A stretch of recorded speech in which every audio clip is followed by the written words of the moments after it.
Sosok Sandi, TNI di Palembang yang mengaku pengangguran demi cari wanita tulus.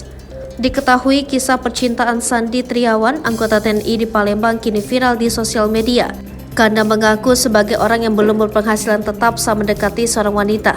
Siapa sangka cara yang dilakukan Sandi Triawan berhasil membawanya bisa menemukan wanita idaman, bahkan kini mereka sedang merencanakan pernikahan. Dilihat dari postingan di akun TikTok Dika Sandaris, diketahui bahwa Sandi Triawan adalah seorang anggota TNI di Palembang yang menjalani hubungan jarak jauh atau LDR dengan kekasihnya di Aceh.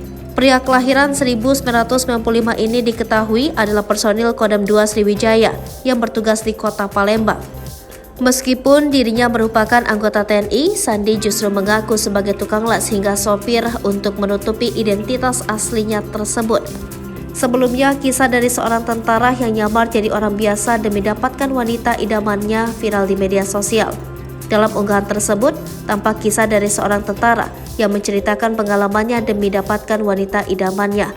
Sang tentara mengaku bahwa dirinya menyamar sebagai orang biasa demi mendapatkan wanita idamannya.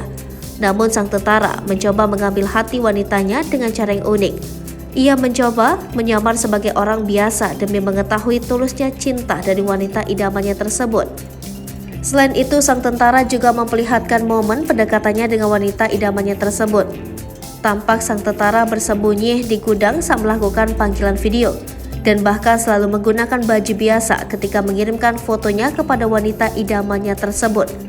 Merasa demikian, sang tentara kemudian memutuskan untuk jujur tentang identitasnya dengan wanita idamannya tersebut. Akan tetapi, sang wanita saat itu sempat merasa kecewa dan marah dibohongi tentara itu. Akan tetapi, sang tentara mencoba meyakinkan keseriusannya dengan wanita tersebut. Bahkan tentara tersebut telah berbicara dengan orang tua sang wanita untuk melanjutkan hubungan mereka ke jenjang serius.